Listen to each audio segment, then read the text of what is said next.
Hello children. So today we will start history chapter 3, that is ruling the countryside. Okay, so ruling the countryside. In this chapter we discuss how the company came to colonize the countryside, okay, and organize revenue resources, redefine the rights of people, okay, produce the crops it wanted. So this chapter elaborates the topics mentioned with suitable examples and all, okay. So let us start the chapter. That is, the first is the company become the Diwan. Okay. So in this it is given that East Indian Company became the Diwan of Bengal on 12th August 1765. Okay, as Diwan, the company became the chief financial administrator of the territory under its control. Okay, and this company needed to administer the land and organize its revenue resources. It needs to be done in a way, bachas, that could yield enough revenue to meet the growing expenses of the company. And the main aim of the company was to increase the revenue, to buy fine cotton and silk cloth as cheaply as possible. Okay, and within a span of 5 years, the value of goods brought by the company in Bengal doubled. And the company before 1865, okay, that is before 1865, what happened? It purchased goods in India by importing gold and silver from Britain. Okay, bachas, now it was financed by the revenue collected in Bengal. And artisanal production was in decline. That is, artistic production was in decline, and agricultural cultivation which showed the sign of collapse. Then in 1770, terrible famine hua, okay, which killed 10 million people in Bengal. Okay, that was in 1770.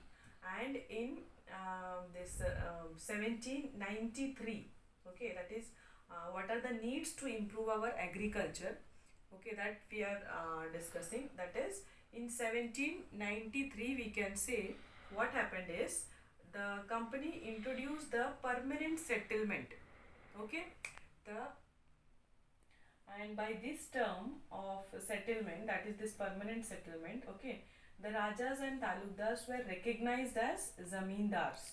उन लोगों को जमींदार के रूप में recognize किया गया. और उन लोगों को क्या करना था, क्या काम करने का था? They were asked to collect rent from the peasants and pay revenue to the company. ठीक है, peasants farmers से इन लोगों को rent लेना था and company को revenue payment करना था. Okay, and the amount to be paid was fixed permanently. जो amount उनको देने का था वो एक fixed amount था जो उनको हमेशा ही देना है. So, and this settlement would ensure a regular flow of the revenue into the company's coffer, and at the same time encourage the zamindars to invest in improving the land. ठीक है, इसी से जमींदार जो है अपने लैंड को improve करने के लिए यही इन्वेस्टमेंट को यूज किया जाता है. Okay, this amount what we are paying as the revenue. ओके, and this permanent settlement, it creates many problems also. That is, the company officials discovered that the zamindars were not investing the improvement of land, isn't it? होता है ऐसे, because the fixed revenue was very high. Revenue जब इतना ज़्यादा होगा तो improvement, how is it possible, isn't it? So by the first decade of 19th century, the whole situation of this process changed. That is, the price in the market rose, बढ़ गया, okay, and cultivation slowly expanded, बढ़ने लगा धीरे धीरे जो cultivation है वो. And even then also उस समय भी जमींदार जो है वो लैंड को इम्प्रूव करने के सपोर्ट में नहीं थे. Okay, in the villages the cultivator found the system extremely oppressive. The rent they paid to the zamindar was high, very high. So they took a loan from the money lenders, and when they failed to pay the rent, they were evicted from the land. Money lenders से वो loan लिया करते थे. Understood? And when they failed, what they had evicted from the land. Clear, all of you? So after this, a new system was started. That is, a company officials they decided to change this system. That is, this revenue system, they decided to change it. Okay, and the new system which came into effect in 1822 में new system आया, which was devised by Holt Mackenzie. Okay, this new system was devised by Holt Mackenzie in 1822.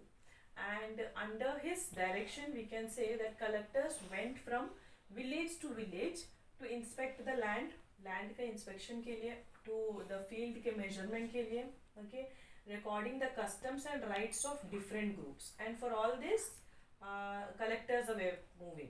Okay, the estimated revenue of each plot within a village के अंदर का जितना revenue था, ठीक है, estimated revenue, that also it is not permanent or fixed, it is an estimated revenue within a village, and it was added up to calculate the revenue that each village had to pay. एक एक village को कितना payment करना है, and this demand was to be revised periodically, not permanently fixed, क्योंकि ये permanently fixed नहीं है, as it was estimated, क्योंकि ये estimate किया गया था, isn't it? So the charge of collecting the revenue and paying it to the company was given to the village headman. ये जो रेवेन्यू कलेक्ट करने का जो रिस्पॉन्सिबिलिटी था, ठीक है, कंपनी को पेमेंट करने का जो रिस्पॉन्सिबिलिटी था, ये सब जो है विलेज हेडमैन के ऊपर था, जमींदार के ऊपर नहीं था. And this system is known as Mahalwari settlement. इस सिस्टम को क्या बोलते थे?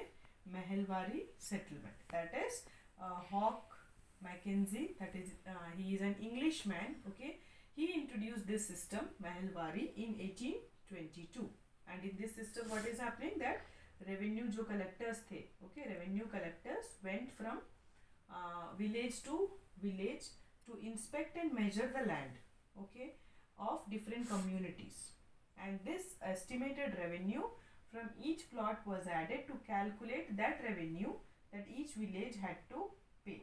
Okay, so the charge of collecting revenue was given to the village man, not it is given to the zamindar को नहीं दिया गया था, village headman को दिया गया था, and the whole process, this whole system is known as Mahilwari system.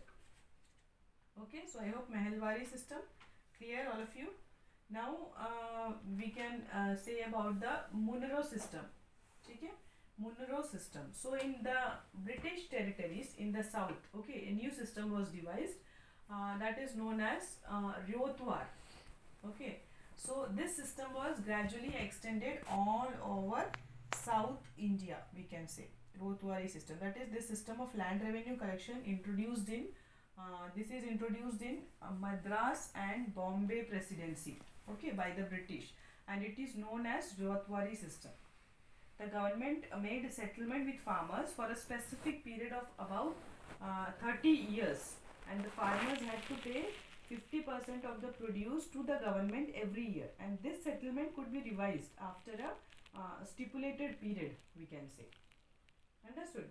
So this system was gradually extended in South India, and the settlement has to made directly with the cultivators who had tilled the land for generation. So their fields had to be carefully and separately surveyed before the revenue assessment was made.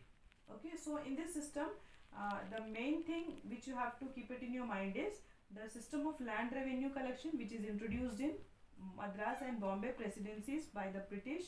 It is known as Ryotwari system, and in this the government made settlement with farmers for a specific period of about 30 years. Okay, and they had to pay, that is the farmers had to pay 50% whatever they are producing. Okay, 50% of the produce to the government every year. हर साल उनको अपना 50%, and this settlement could be revised. ये revise भी होगा after a stipulated period. Okay, so I hope everybody clear up to this Munro system. So go through the chapter, that is till where I had explained you. Read it once again, whole chapter. It will be more clear to you. Okay, then the next part I will continue in the next session. So thank you so much, bachas. God bless you all.